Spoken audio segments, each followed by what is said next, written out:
Padre, así como tu Hijo nos dio la salvación, tu Espíritu Santo es el que nos enseña. Pedimos, Señor, la presencia de tu Espíritu fuertemente, porque Él siempre está en cada uno de nosotros. Que nos enseñe, nos guíe, nos tome, nos llene, Señor, y que coloque esta palabra tuya en nuestro corazón para que no se olvide nunca más. Y después de eso, Señor, que tu Espíritu nos lleve a vivir esa palabra que hoy nos vas a mostrar. Padre, lo pedimos, Señor, en el nombre de Jesús. Amén. Amén.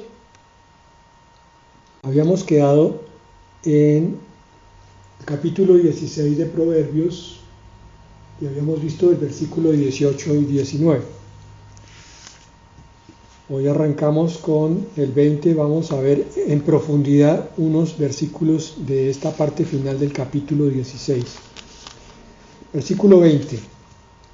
El entendido en la palabra hallará el bien,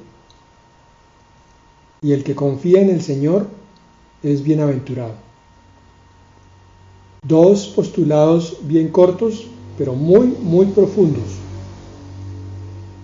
Espero que recuerden que hace unos días estuvimos tratando algo con respecto a los entendidos, que el profeta Daniel nombraba allí en el versículo 3 del capítulo 12. Daniel 12:3 decía: los entendidos resplandecerán como el resplandor del firmamento, y los que enseñan la justicia a la multitud como las estrellas a perpetua eternidad. Aquí empieza entonces lo mismo que Proverbios 16:20 con la palabra entendidos. Debe ser una palabra importante. Debe ser que el Señor previó que de entre los de su pueblo iba a haber dos clases de creyentes, unos que entendían y otros que no entendían.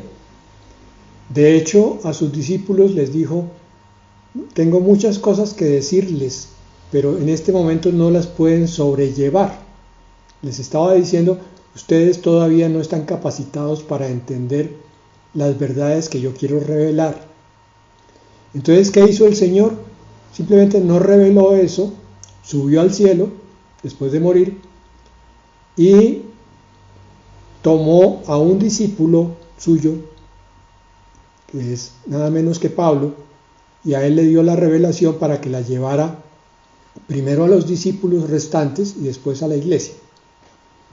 Las cosas que no podían sobrellevar tenían que ver con la revelación de la iglesia. Igual ocurre hoy en día. Cuando hay una iglesia donde se está tratando un tema profundo, el pastor sabe que algunos no van a entender claramente lo que se está diciendo. Y es por eso que se ensalza con tanta prontitud, tanto esfuerzo y tanta energía a los entendidos. Leí Daniel 12:3 para enfatizar entonces que este versículo 20 de Proverbios 16 es muy importante. Aquí hay 4 palabras en ese versículo 20. El entendido, primera, hallará el bien, o sea, recibirá bendición. Y el que confía en el Señor es bienaventurado. Pregunta: ¿es este un tiempo de entendidos bendecidos, como dice el versículo 20, y de bienaventurados? Bueno, entonces vamos a hacer un pequeño experimento mental. Tratemos de reunir a 3, 4 o más creyentes, pronto de diferentes iglesias, o incluso de la misma, a ver, cuando están fuera de la congregación, sobre qué van a hablar. O creyentes que llegan a visitar a otros creyentes. Entonces podemos sacar algunas conclusiones. Primero, si un creyente habla principalmente de conceptos y principios mundanos, si su charla se vuelve mundana, para guiar su vida, es decir, estoy pensando comprar tal cosa, una estufa, una casa, y si ese es el tema que se repite en diferentes aspectos en las reuniones de creyentes, entonces podemos decir que estos son tiempos de desconocimiento de la palabra. Allá dice que el entendido en la palabra hallará el bien. El entendido es el que usa la palabra para buscar el bien de su vida. Por tanto, el entendido tiene que hablar la palabra continuamente. Si se reúnen dos entendidos, van a hablar sobre la palabra.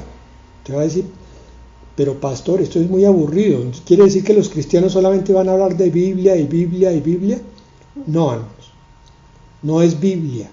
Son principios bíblicos aplicados a las cosas prácticas. Eso es algo que increíblemente muchos creyentes no entienden. Que el cristianismo es integral, absorbe todos los aspectos de la vida. No solo los espirituales, no solo los del domingo a las 10 de la mañana, o la reunión entre semana, o el momentico que se le dedica a la Biblia.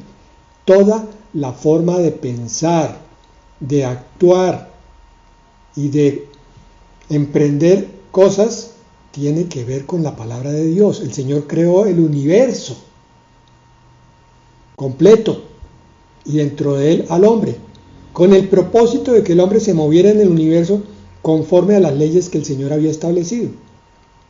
Si el hombre no entiende las leyes del universo, ¿cómo se va a mover sabiamente? Entonces, el entendido, por deducción, es una persona que ha estudiado a fondo la palabra, o por lo menos, si no la conoce bien por ahora, de todas maneras, en este momento presente, es juicioso en buscar iluminación a través de la palabra. Así es como el entendido, dice ahí, en la palabra hallará el bien, será bendecido. Entonces, como cristianos tenemos que sacarnos esa idea errónea, coja, absurda, de que Dios es para un momentico, para un culto, para un devocional, para una oración. No, Dios es de 24 horas. La palabra de Dios, lo mismo. La vida cristiana es vida permanente. Yo no puedo vivir ciertos momentos cristianos y ciertos momentos mundanos. No puedo. Es un estilo de vida. Ese es el problema que tenemos hoy en día con la cristiandad. Tiene un estilo de vida de momenticos, de apartamientos. Este apartamiento es para el momento espiritual, pero este otro es para mi regocijo mundano y cosas por el estilo, y no integra las dos cosas.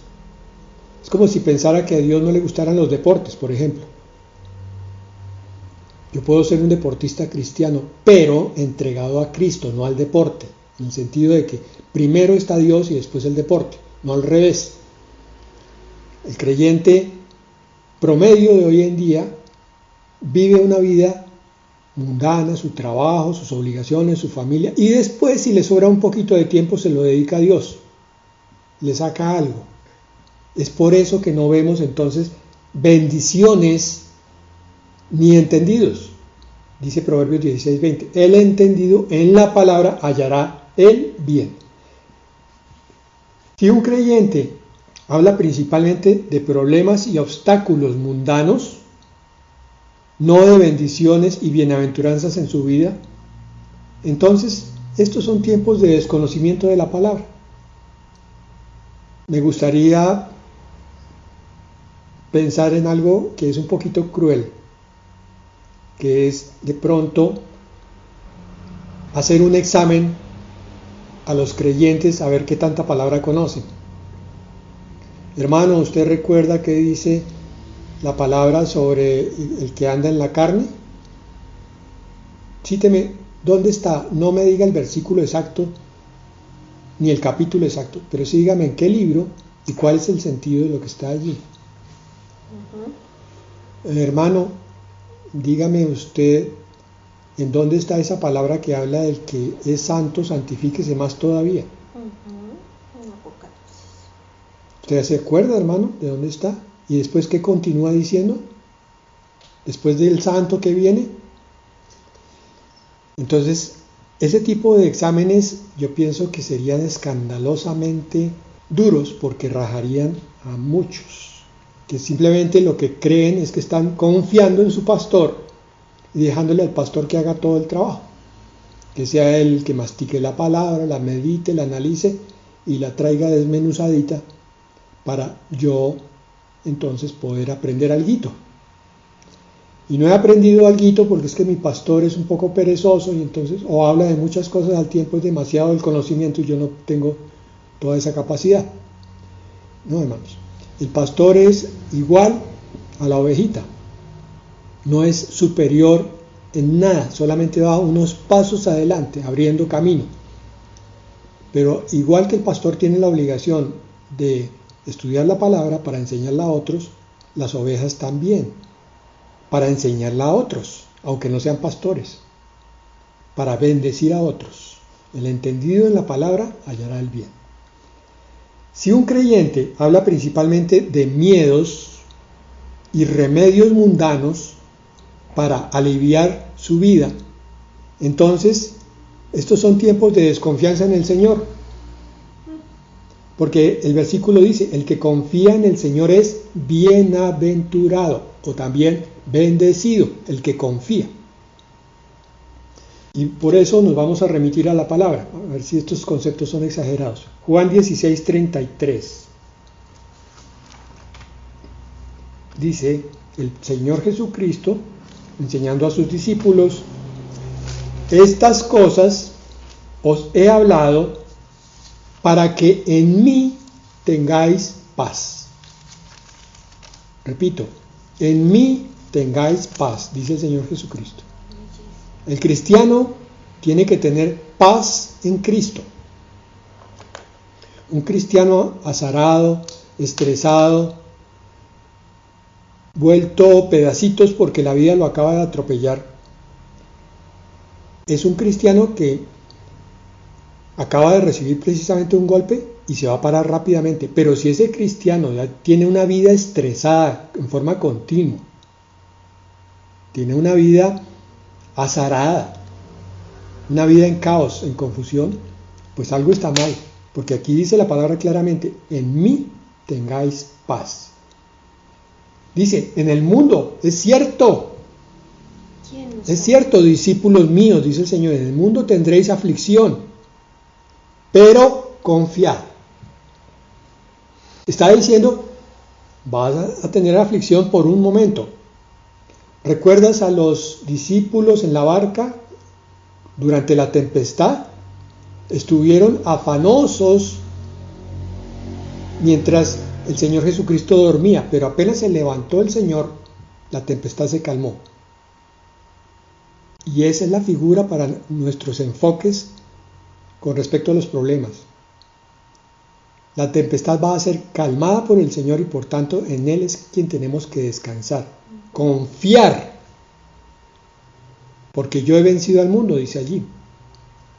Todo lo que está en el mundo, y eso incluye al príncipe de la potestad de este mundo. Por tanto, la paz interior es un reflejo de madurez cristiana. Un cristiano estresado en forma continua, en forma crónica, es una contradicción con respecto a la palabra, pero eso es lo que vemos. Cristianos que están afanados porque no les llega el sueldo, cristianos que están afanados porque no saben cómo van a hacer mercado. Están pensando siempre en lo peor, no están confiando en el Señor. Proverbios 29:25 dice muy claramente, Proverbios 29:25, el temor del hombre pondrá lazo. El temor es una trampa para el espíritu primeramente y para la mente después. El temor muchísimas veces es absolutamente infundado, es decir, sin fundamento, sin realidad. El temor es la principalísima herramienta que usa Satanás para tener esclavizado a la gente. Entonces de ahí salen dos conclusiones. Así es como Satanás gobierna al mundo de los incrédulos, pero así también es como Satanás derrota a los creyentes que no son entendidos, con temor, con miedo. Y muchas veces vemos que el creyente está todavía más temeroso porque acaba de oír predicaciones donde le dicen que Jesucristo es la solución de muchas cosas, que todo lo puede en Cristo, pero su vida ve otra cosa, entonces desconfía además de la palabra, más todavía. Este es un cristiano completamente derrotado por Satanás, por el miedo. Mas el que confía en el Señor será exaltado, termina ese versículo. Será exaltado, el que confía. Estos son tiempos para confiar, no son tiempos para dudar. Pero pastor, ¿yo qué hago? Es que usted no sabe la cantidad de cosas que me revolotean en la cabeza. Mire, hermano, eso es muy sencillo. Usted ha decidido dudar. De la misma manera puede decidir creer.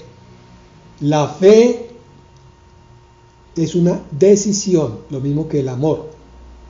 Son decisiones espirituales. Pero usted, ¿cómo me va a decir qué es decisión? Mire, la palabra dice, si tenéis fe como un grano de mostaza, dirás a este monte, quítate, y el monte se apartará o será echado al mar. El monte es la dificultad. Entonces, si tú tienes fe, las dificultades se abrirán. ¿Cuál es la principal disculpa por la que alguien no se puede congregar? Ay, pastor, es que el tráfico estaba imposible, es que cayó un avión en la autopista preciso cuando yo iba en mi carro, no me dejó pasar, es que un árbol me trancó, es que un perro salió y ladró. Cantidad de disculpas. ¿Y dónde está el Dios que mueve montañas? Si tú te quieres congregar, le dices, Señor, ayúdame a llegar a tiempo, para que yo pueda estar en tu presencia y reciba tu enseñanza, Señor. Porque es que yo entiendo como cristiano que la enseñanza que tú envías no es casualidad, no es que al pastor se le antojó ese tema, sino que es algo que tú me envías directamente a mí, a través de otro varón, de otro hombre, al que tú pusiste en el oficio ingrato, muy ingrato, de pastor. Tú lo vas a usar para que él traiga palabra para que mi vida sea cambiada. Entonces, ¿yo qué tengo que hacer? Creer en esa palabra y confiar. Confiar en ti, Señor, no en el pastor. El que confía en el Señor será exaltado. Entonces, cuando yo confío en que Él va a quitar la montaña de dificultad, me voy a gloriar cuando Dios me abra el camino, porque confío en Él. Y con respecto a ese tema del último versículo que vamos a ver, Isaías 26, 3 al 4. ¿De qué estábamos hablando? De bendiciones, de paz, de todas estas cosas. Bien. Entonces dice Isaías 26, 3. Tú guardarás en completa paz a aquel cuyo pensamiento en ti persevera, porque en ti ha confiado. Amén. A ver, desmenuzamos esta ecuación. Mi pensamiento va a mantenerse en Dios y en sus cosas cuando yo confío en Él. Si yo no confío en Él, mi pensamiento se aparta hacia posibles soluciones. Entonces buscaré el abogado, el arquitecto, el médico que yo necesito para resolver mis problemas, el banco, el amigo con dinero, el amigo con influencias. Pero si yo confío en el Señor, entonces Él va a ser siempre la primera solución para todos mis problemas. Y como consecuencia de eso, vendrá la paz. Porque hay una paz que Él transmite cuando está cerca a uno. Se llama la paz que sobrepasa todo entendimiento. Cuando Dios está lejos, deja algo de paz. Pero cuando está cerca, entonces su paz se incrementa hasta el punto en que no la podemos entender. Tenemos una crisis afuera y sin embargo estamos tranquilos. Y el versículo 4 de Isaías 26 dice: confiad en el Señor perpetuamente, porque en el Señor está la fortaleza de los siglos. No hay vuelta de hoja. Tu paz y tu fortaleza son el Señor, y únicamente el Señor. Ok, bueno, entonces, ahora pasamos a Proverbios 16:21. Les dije que íbamos a examinar estos versículos un poco en profundidad. 16:21 dice: el sabio de corazón es llamado prudente, y la dulzura de labios aumenta el saber. Bonito, pero podemos entenderlo un poco más leyendo palabra de Dios para todos. Proverbios 16:21 dice: la gente reconoce que el que piensa sabiamente es inteligente. Convence mejor el que elige cuidadosamente sus palabras. Cuando alguien se para frente a mí y escoge sus palabras con todo cuidado, yo le pongo atención al tema que me está exponiendo. Y si me está queriendo vender algo, voy a tener más atención que hacia un vendedor que llegue con un lenguaje descuidado, distraído, desorientado, yo qué sé. Por eso es que el libro de Proverbios nos va adiestrando en cómo usar la boca sabiamente. Pero para usar la boca tenemos que estar llenos en el corazón de algo que salga por la boca. Y ese algo es la presencia del Espíritu Santo con la palabra de Dios. Eso es lo que nos va a dar la sabiduría. La sabiduría del creyente no es algo propio, por decirlo de esa manera. Es decir, no es algo que él, por lo cual él tenga mérito, sino que es el Señor el que la da. No me puedo jactar de eso.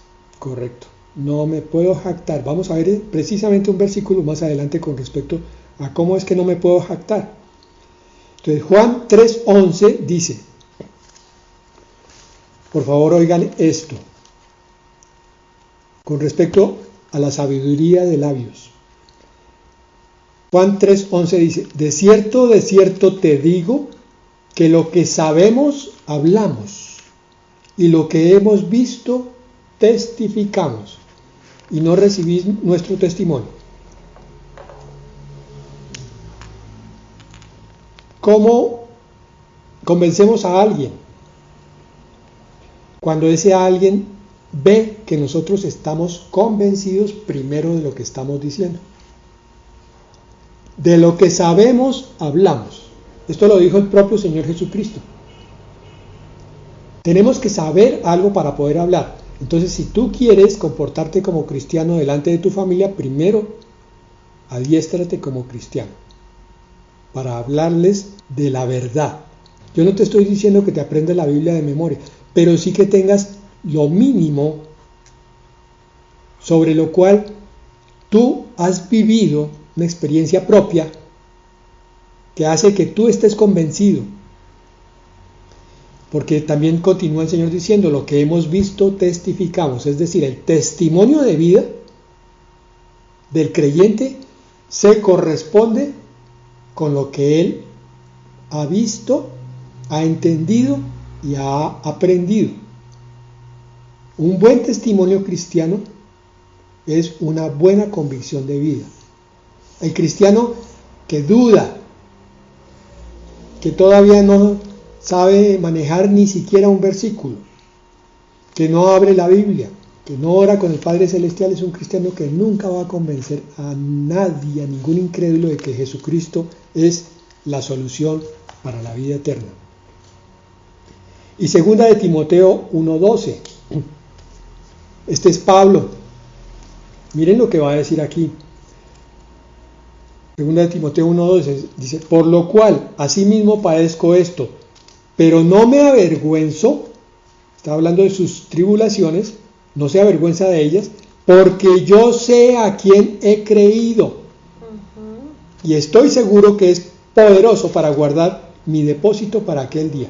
¿Qué está diciendo Pablo aquí? Que Dios lo había convencido totalmente, que él se había querido convencer, que Pablo había tenido una búsqueda de la verdad y del Dios de la verdad durante muchos años, pero que había andado como religioso judío. Pero que una vez el Señor Jesucristo se manifestó en la vida de Pablo y lo derribó, Pablo quedó totalmente convencido que Jesucristo era Dios. Y por tanto podía decir, yo sé a quién he creído. Si yo te pregunto a ti, hermano, ¿tú puedes decir lo mismo? ¿Tú sabes a qué Dios has creído? ¿En qué Dios has creído? Porque tienes que estar convencido del Dios en el que crees. De otra manera, probablemente antes eras católico, ahora eres cristiano, te cambiaste de religión, pero no pasó nada más. Porque cuando uno sabe a quién está siguiendo, uno cambia muchas razones, argumentos y pensamientos y deja que Dios lo cambie en el resto. Bien, pasemos a versículo 22 de Proverbios 16. 16:22.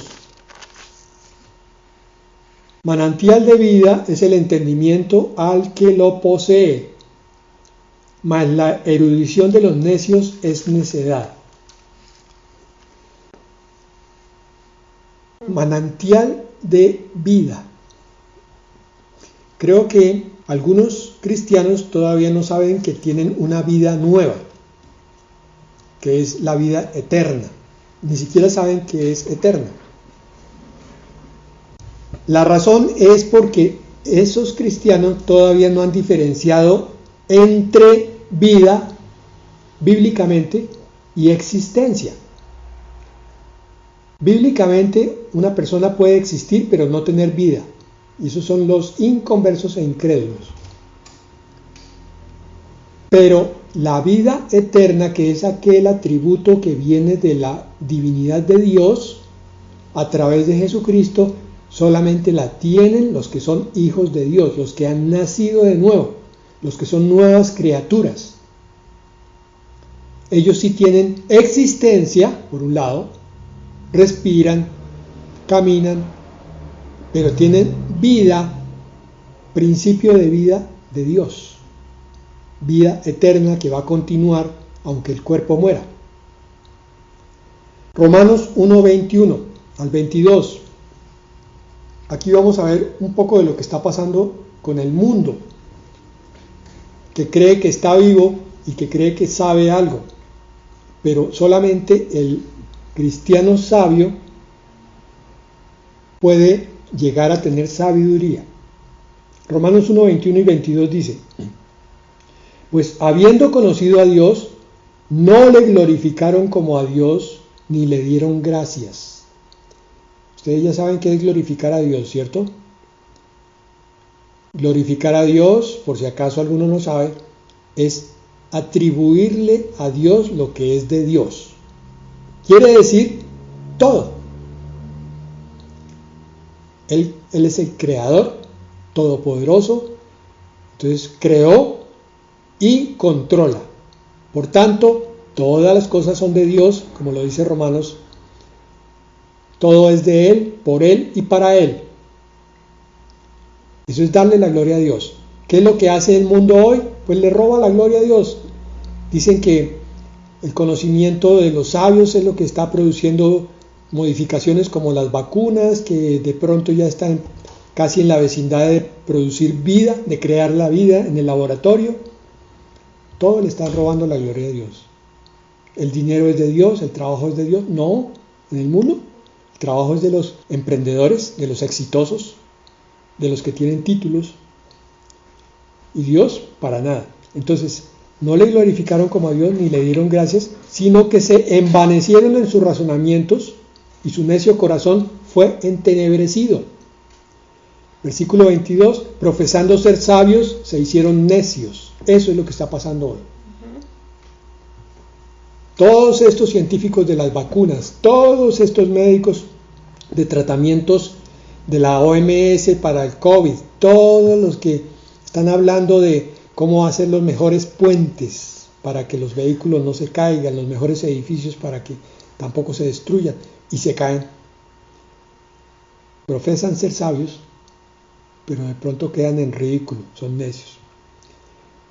Hoy hay una idolatría a la sabiduría, así que no vamos a confundir como cristianos. Estamos hablando de la sabiduría de Dios, la sabiduría del Espíritu Santo, que es la que nosotros buscamos, pero no buscamos la sabiduría humana, mundana. Primera de Corintios 1, 18 al 23. ¿Por qué estamos analizando esto? Porque Proverbios 16, 22 decía, manantial de vida es el entendimiento al que lo posee. Pero estamos hablando del entendimiento santo, del Espíritu Santo.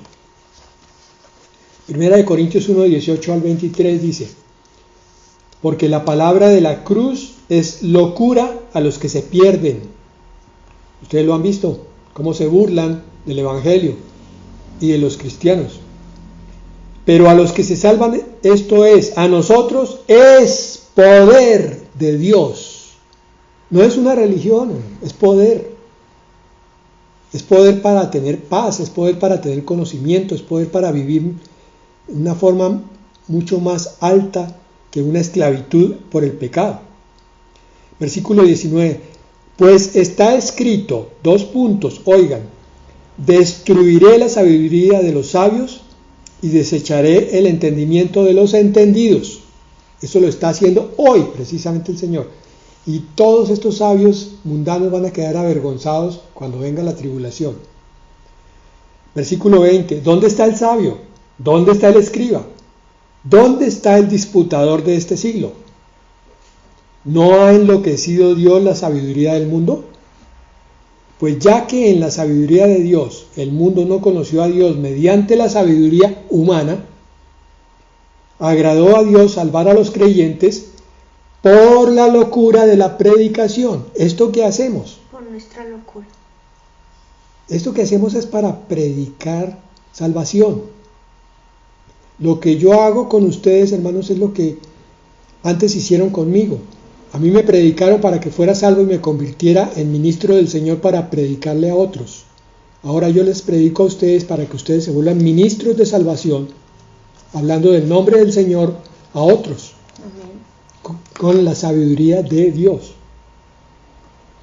Pero es que sabiduría no es pararse en un púlpito a hablar de Dios, es vivir una vida de sabiduría, que es la vida de testimonio que van a ver aquellos que oyen la predicación y entonces se convencen.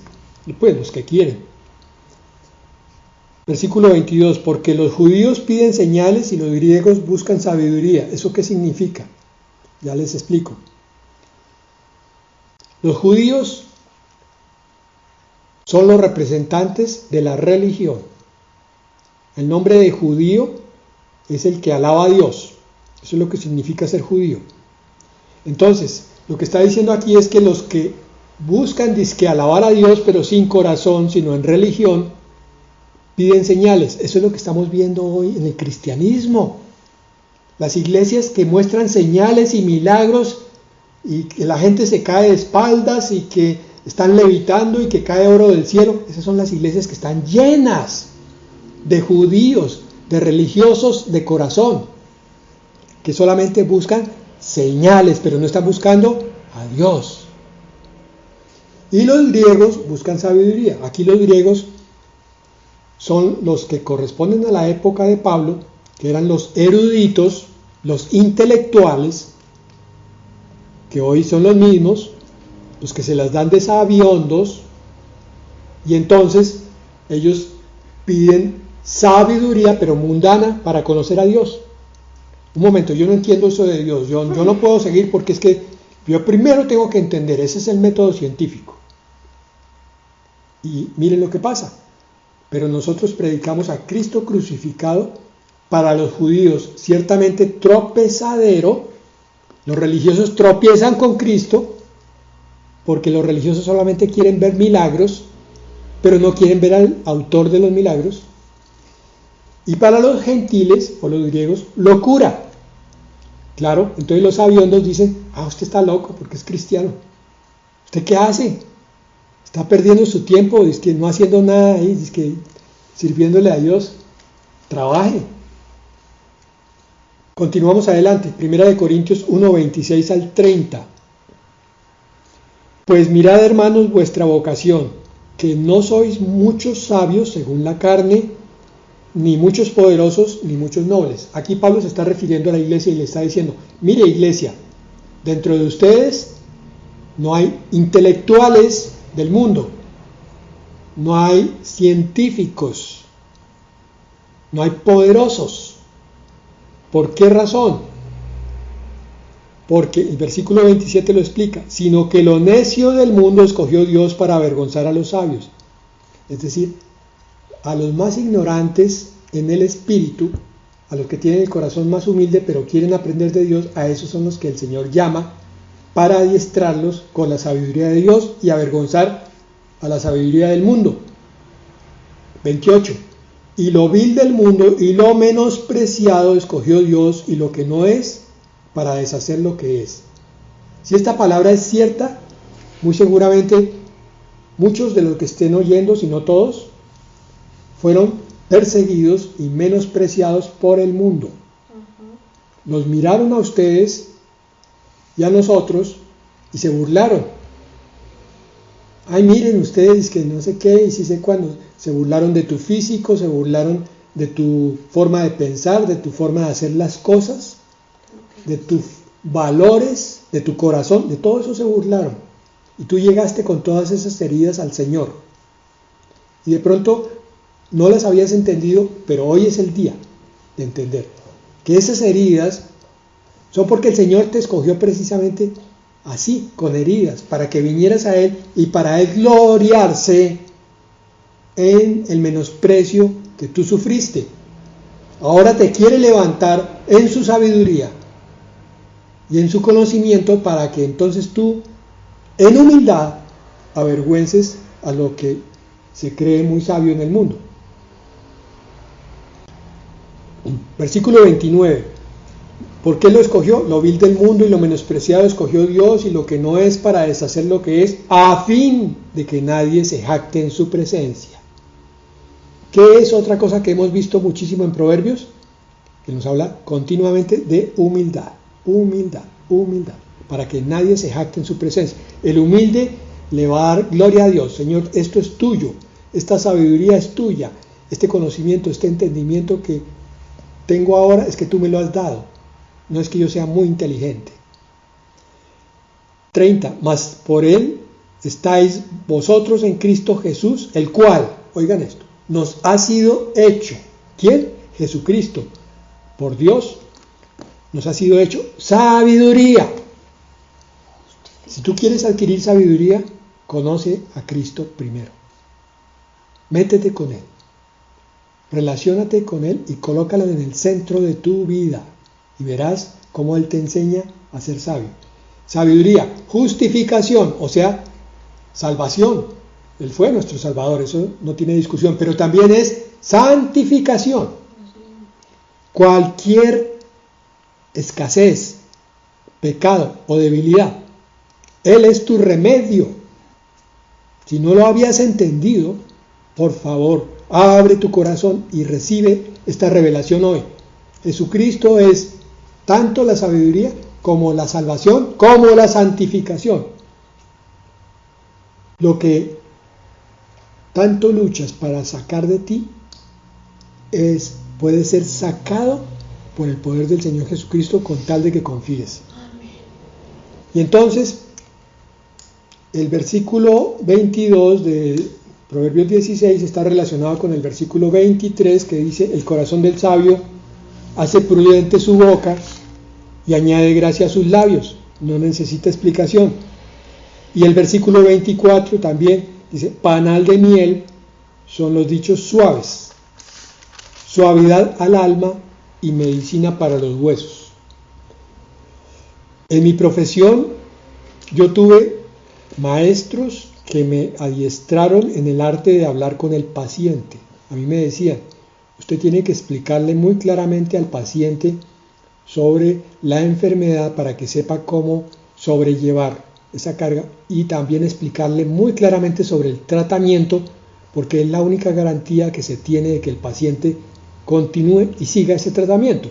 Si usted no le explica, muy seguramente el paciente se va a ir frustrado, vacío, y no va a conseguir ese tratamiento y va a peligrar su vida. Lo mismo ocurre con el Señor. Por eso nos tomamos tanto tiempo para estudiar la palabra a fondo. Para que tú comprendas que el Señor es tu sanador. Que Él, cualquier cosa que tú le pongas delante, lo va a levantar, a limpiar, a recomponer, claro, a su tiempo, pero lo va a hacer. Porque es el mejor médico que hay. Pero Él se toma el trabajo de explicarte a ti. Pregunta, ¿tú eres buen paciente? Bueno, nos quedaron todavía unos cuantos versículos que veremos mañana. Vamos a empezar con el 29 mañana. Vamos a dejar ahí entonces. Padre, gracias Señor. Tu palabra nos muestra el infinito regalo, Señor, de tu presencia en nuestra vida, el infinito regalo de la vida que nos has dado, el infinito regalo de la salvación a través de la muerte propiciatoria del Señor Jesucristo, el infinito regalo de tu Espíritu Santo, Señor, para nuestra vida y nuestra santificación, y el infinito regalo de tu misericordia en este tiempo, Señor, en el cual nos has permitido crecer para ti, prepararnos para ti, porque toda esta palabra lo que busca, Señor, es que entendamos que tú estás pacientemente haciéndonos crecer para ti, crecer en santidad y cada vez más cerca, Señor, de la vida eterna. Yo te pido, Padre, que con tu Espíritu te pasees ahora en el corazón de cada uno de los que oye. Redarguya, Señor, si hay argumentos. Quítalos, Padre. Si hay disculpas, quítalas, Señor. Y pon tu mano gloriosa y poderosa sobre esos aspectos en los cuales todavía se duda. Y sácala, Señor, en el nombre de Jesús. Obviamente, con el asentimiento, con la afirmación de cada uno de los que está oyendo esta oración, Señor. Allí cada uno debe estar diciendo, sí, Señor, dame más fe, permíteme creer más en ti. Permíteme, Señor, ver tu gloria sobre mi vida, tu resplandor, tu brillo, tu poder, porque yo soy tuyo, Señor, soy tu criatura, y tú eres el todopoderoso creador mío. Padre, en el nombre de Jesús. Amén. Amén. Y amén.